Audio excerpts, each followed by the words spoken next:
नमस्ते और स्वागत है। सोचिए आप समानता लाने के लिए कानून बनाते हैं और उसी कानून पर भेदभाव का आरोप लग जाता है। ये एक कानूनी पहेली जैसा लगता है ना? और आज हम इसी पहेली को सुलझाने की कोशिश करेंगे।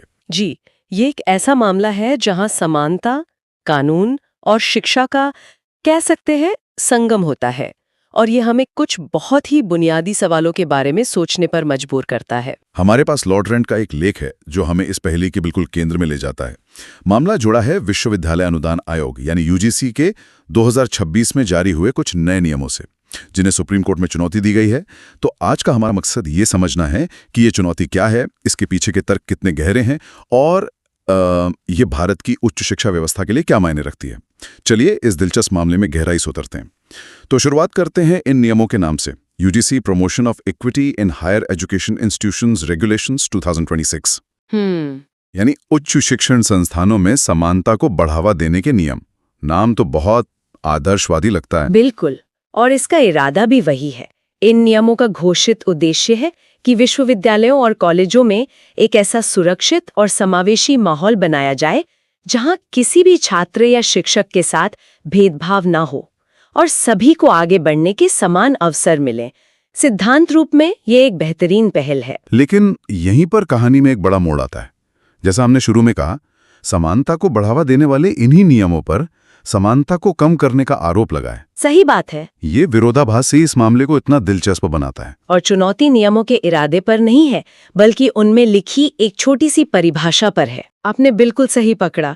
ये चुनौती अधिवक्ता विनीत जिंदल द्वारा दायर एक याचिका के जरिए आई है और याचिका का पूरा जोर जो है वो इन नियमों की धारा 3G पर है, जो जाति आधारित भेदभाव को परिभाषित करती है।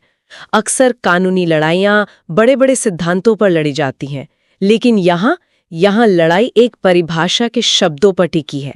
अच्छा, तो मतलब सारी बहस एक परिभाषा को लेकर है।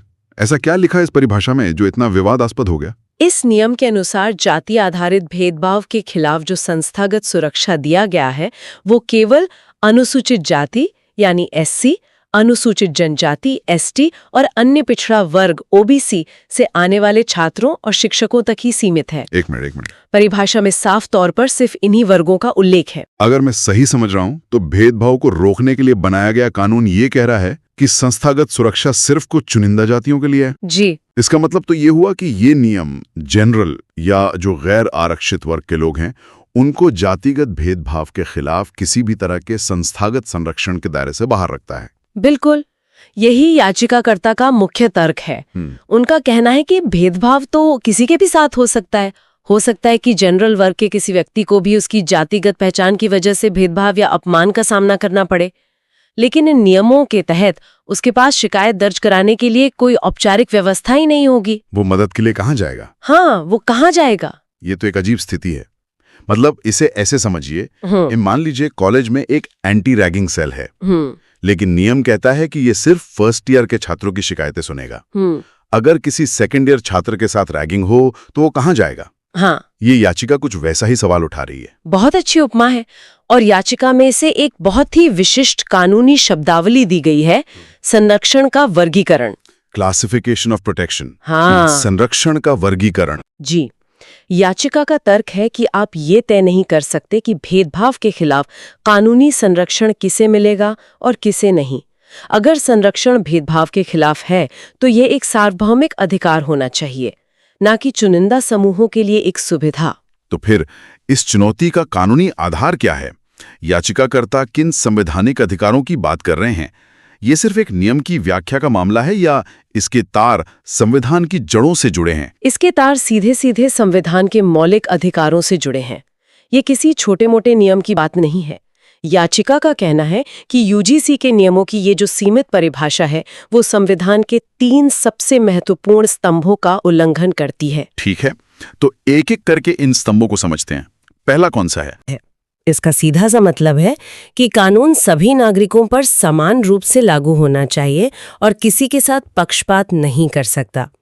जब आप एक ही तरह के अपराध यानी जातिगत भेदभाव के लिए कुछ लोगों को संरक्षण देते हैं और कुछ को नहीं, तो आप कानून के सामने ही एक असमानता पैदा कर रहे हैं।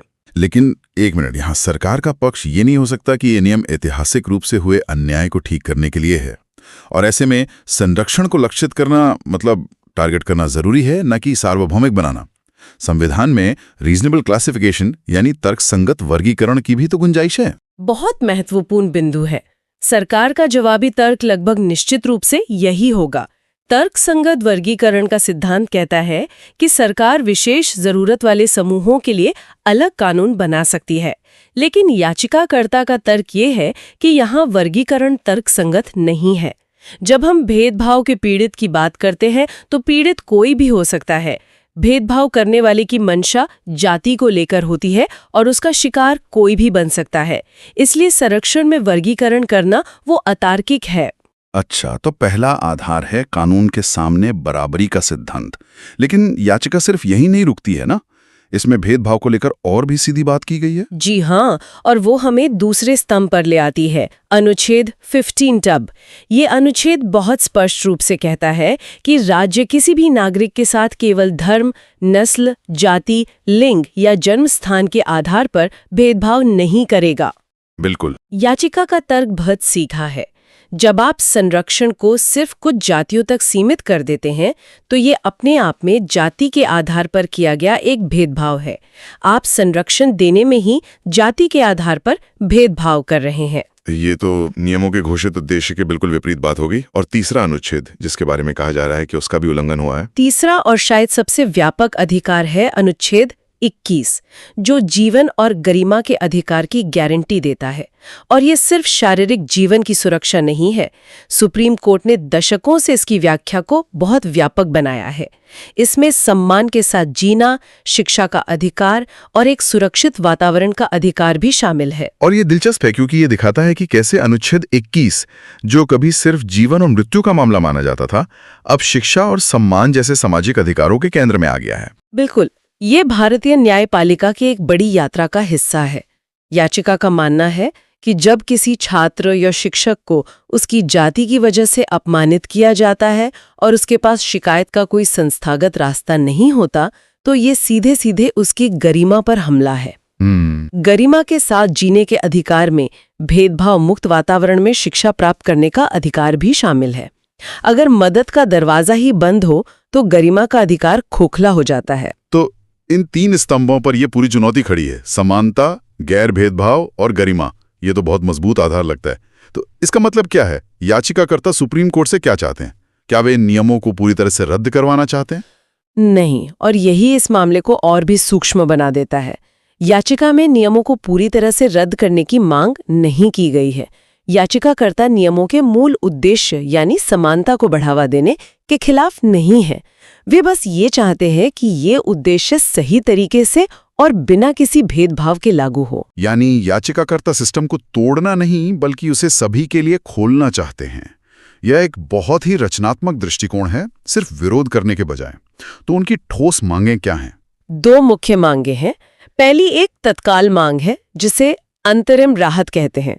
वो यह है कि जब तक सुप्रीम कोर्ट इस मामले की पूरी सुनवाई नहीं कर लेता, तब तक इन विवादास्पद नियमों को लागू करने पर रोक लगा दी जाए, ताकि इस बीच किसी को नुकसान ना हो।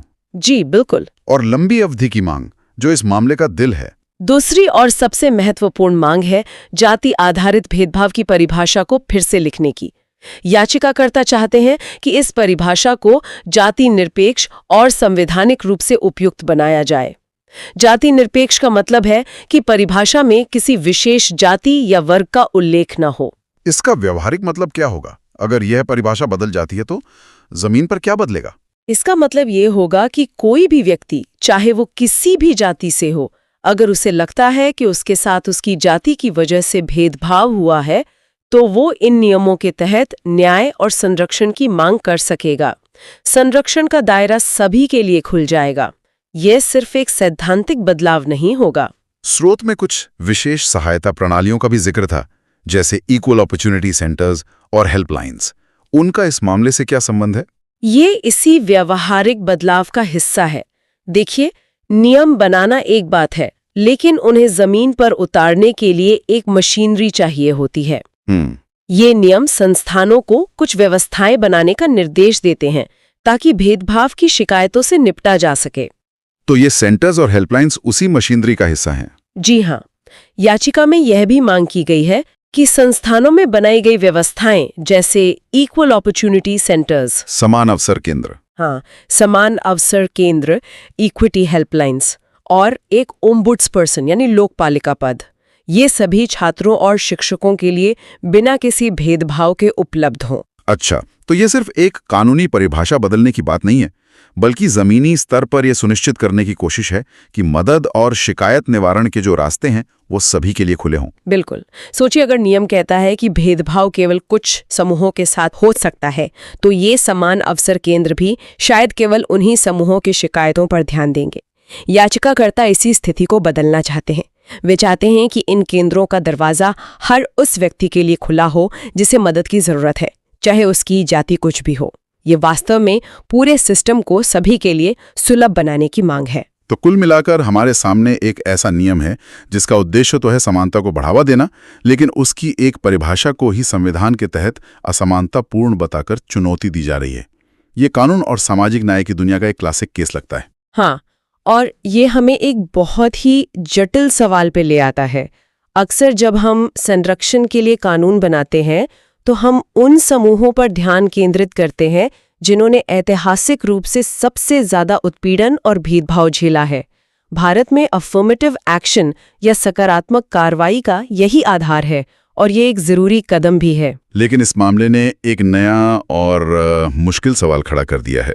सवाल ये है कि क्या भेदभाव के खिलाफ संरक्षण को भी केवल ऐतिहासिक रूप से उत्पीड़ित समूहों तक सीमित रखा जाना चाहिए, या फिर इसे एक सार्वभौमिक अधिकार के रूप में देखा जाना चाहिए जो हर नागरिक को उपलब्ध हो, चाहे उसका इतिहास कुछ भी रहा हो। यही इस बहस का केंद्र बिंदु है।